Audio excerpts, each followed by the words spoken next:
Okay. It's Higher Self Dream ACIM live stream here on April 18th, Good Friday. We're going to check into the website acim.org and click on the Oracle Eye and see what the text opens and reveals to us this evening. Please feel free to join in a meditative, contemplative openness, prayerful, and receive the guidance, inspiration of the Holy Spirit, of your higher self, of the light that shines in and as the very essence of your being. And let's see where we go.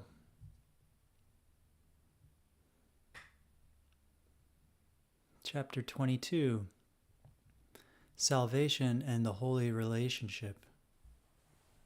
Chapter 22. He sees no difference between these cells, for differences are only of the body. So, all beings, all people are the same in truth, in spirit. No differences, for all differences are of the body. Salvation and the Holy Relationship. Introduction. Take pity on yourself, so long enslaved. Rejoice, whom God hath joined, have come together, and need no longer look on sin apart. No two can look on sin together, for they could never see it in the same place and time. Sin is a strictly individual perception, seen in the other yet believed by each to be within himself. And each one seems to make a different error, and one the other cannot understand. Brother, it is the same, made by the same, and forgiven for its maker in the same way.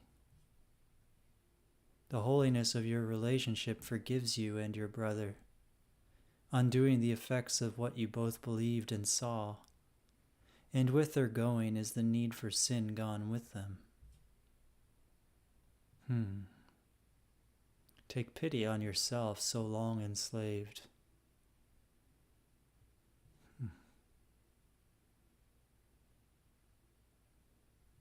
Pity on the self that seems to be separate and recycling its own suffering over and over again in an attempt to be understood or get something from it. The predicament that no two can look on sin together because we all see it in a different place. For sin, the belief in sin is what separates us, so we can never even come to an agreement on it, like, oh, that one's the sinner and this one isn't.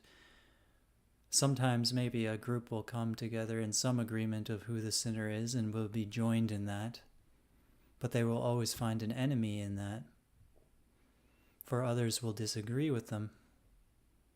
And so sin is the separation. But in truth, we are joined already.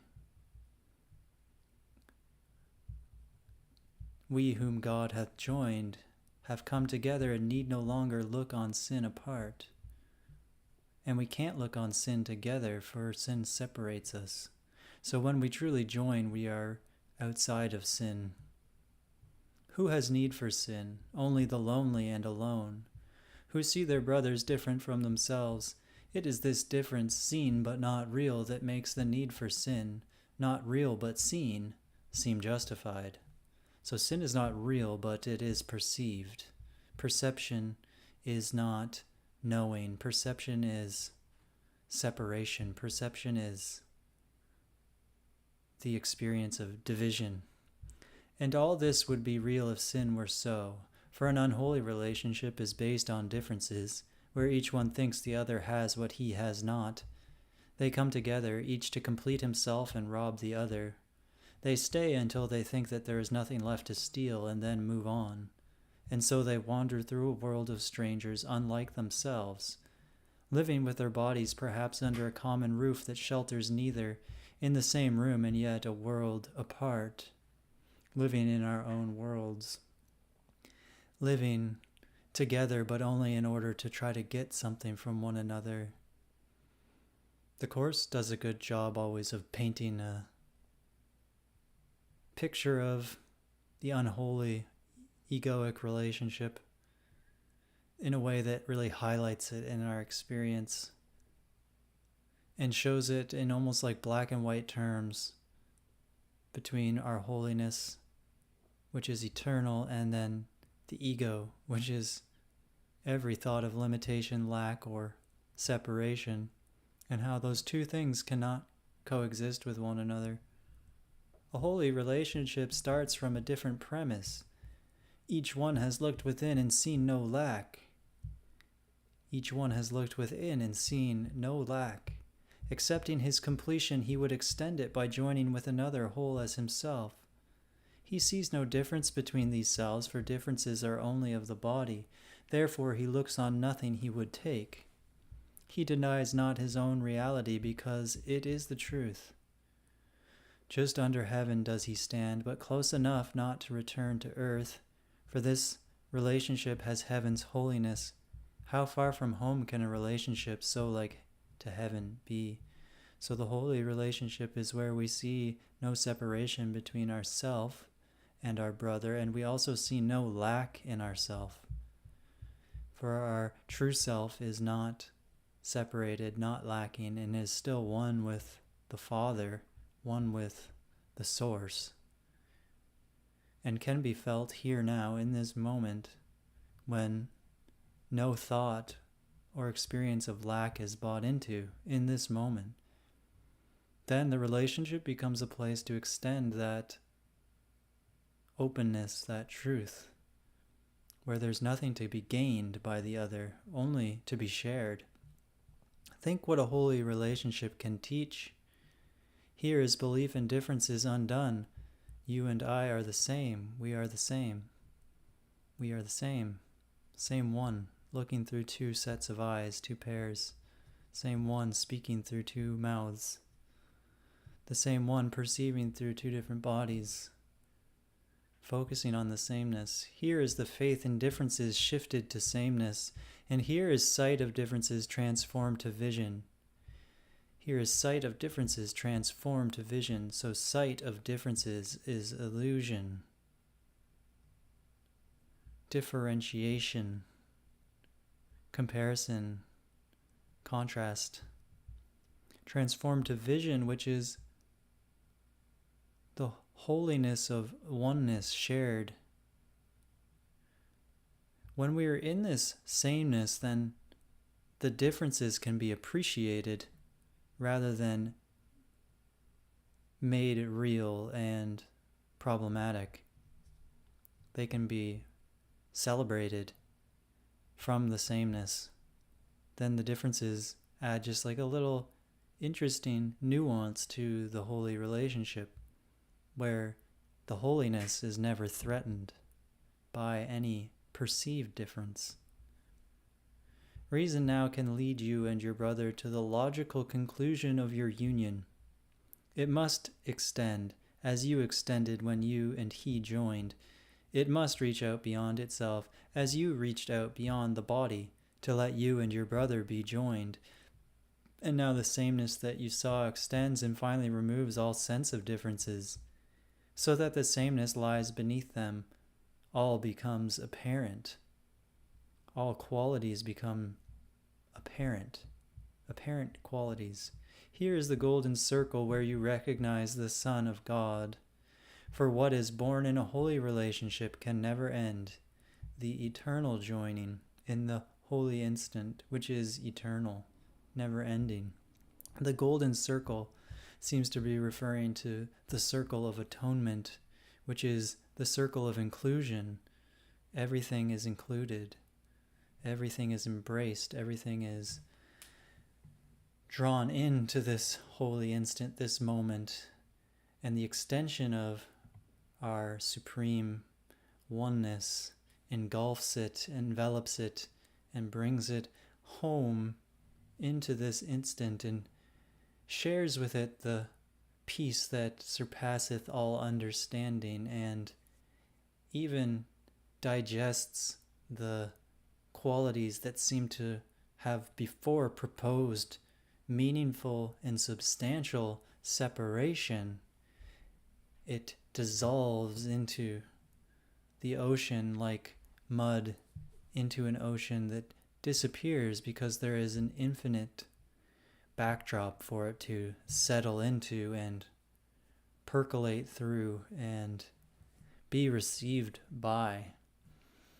And here, when we can meet one another in this place of not getting but sharing, and what we're sharing is not even resources, although it can look like an open-handed sharing of what has been materially given to you, but it's really more truly an energetic openness and a mental clarity that has no possessiveness and just shares of itself in a free energy exchange of just being so present, so honest, so ready to be received and willing to receive the other in the exact way that they are without judgment. For judgment is just the separative mechanism of the mind, which we can take pity on. And pity here is not like a, oh, you poor little thing, kind of degrading, demeaning. It's using it almost as like a holy sense of pity, of the divine, seeing with compassion the commitment to suffering and separation that the mind has been induced into through its own illusion, through its own creation and investment in the seeming separation of the ego. We take pity on it. We have compassion for. Compassion includes. It sees and includes the sense of separation so that it may be rejoined with its holiness and resurrected on some level. This is the going from crucifixion. The one that's been enslaved is being repeatedly crucified in its own self-limiting spirals of suffering. But when we fully include it without judgment, then the crucifixion is seen to be just the precursor to resurrection. You could say resurrection is, but in the play of time, it is a progressive unfoldment and revealment of the truth of what we are. Yet it can be honored here now, always here now. So that's the paradox. Resurrection is now. And then we can feel the denials of it. Well, yeah, but no, I mean, yeah, but maybe for you, but not for me. And like, I do this and I have this problem and I have this trauma and it's that's all valid in a way. That's what we are including. That's what we include. Yet the part of us that's been sort of overlooked is our holiness, isn't it? So there's a great humbling in allowing our holiness to shine upon the mind's commitment to suffer. And eventually seeing in greater and greater clarity, well, wow, I've been choosing that. Try as I may to blame another for my suffering, as we bring it more and more close into our experience, we can't deny any longer that on some level we have been choosing that, unconsciously though it may have been. And that's when the compassion really shines forth, the innocence of the illusory thinking, and the commitment to not making that choice any longer, but being in the holiness of all relationship, and the commitment to join in that with those who we come across, and to see where we've been committed to suffering and the unholy relationship of attempting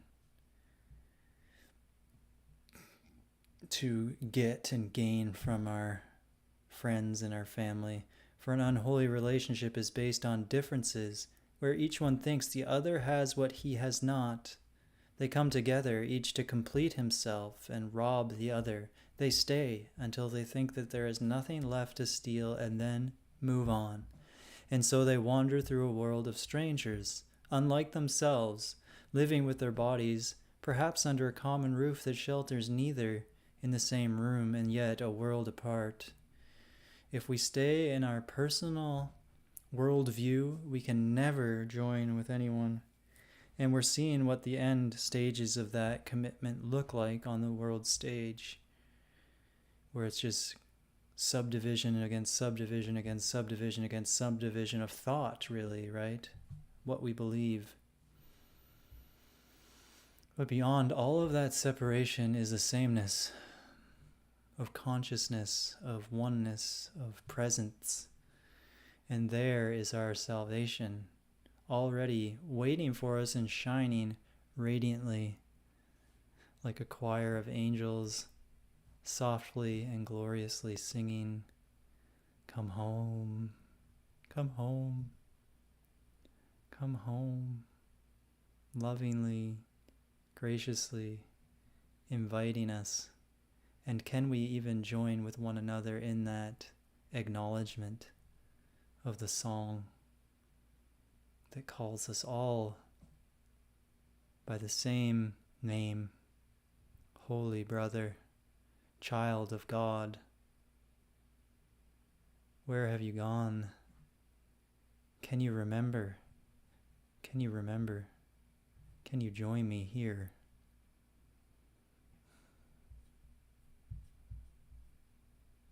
Well, thank you for joining in this exploration, and